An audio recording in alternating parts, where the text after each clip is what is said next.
Les trophées du Grand Prix du TAC 2021 remis aux lauréats au cours de ce gala de distinction. Une reconnaissance de l'action communautaire mais aussi de l'engagement social.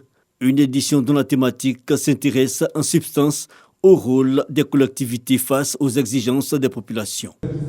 Une institution, une plateforme comme ça, on ne souhaite pas qu'elle disparaisse. C'est pour ça d'ailleurs qu'on a créé la COPTAC pour véritablement donner la réponse au gouvernement pour dire que, écoutez, ce que vous faites là, nous peuples, nous citoyens burkinabés ivoiriens, nous sommes d'accord, nous vous soutenons et c'est ce que nous vous demandons de faire. Plus d'une vingtaine de récipiendaires primés. Ils viennent des deux pays, le Burkina et la Côte d'Ivoire. Il s'agit du Grand Prix du TAC, du Grand Prix d'honneur et du Super Grand Prix. Nous œuvrons pour la valorisation de la jeune fille, de la femme, surtout la jeune fille et de la femme en difficulté.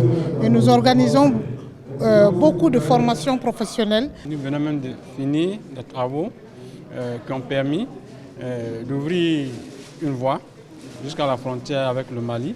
Cette voie qui a permis à l'implantation, à la création d'un poste de police frontalier pour la sécurisation de nos deux pays. Célébrer l'action communautaire, mais aussi l'action décisionnelle, la COPTAC, initiatrice de l'événement, entend permettre aux gouvernants des deux pays d'harmoniser leur vision. Le ministre Touré Mamadou pour la jeunesse de Côte d'Ivoire et son homologue burkinabé, primé, ont apprécié l'opportunité. Dans le cadre donc du travail que nous avons pu réaliser pour renforcer donc l'employabilité de ces jeunes-là, pour renforcer la collaboration donc des jeunes entre nos deux pays, pour renforcer donc cette amitié, cette fraternité.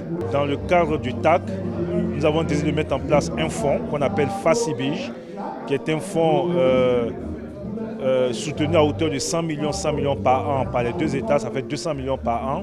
Et en 2 ans, c'est un peu plus de 400 millions de francs CFA que nous avons investis dans les projets des jeunes dans les deux pays. Ce qui se passe aujourd'hui, c'est que les appels à candidature pour ces fonds se font donc par chaque pays. Nous avons décidé maintenant de faire donc des appels à projets de façon commune. La COPTAC, Convergence des peuples pour la promotion du TAC, est le creuset d'expression de la société civile au sein du TAC. Depuis 2016, la COPTAC organise en marge du sommet une série d'activités.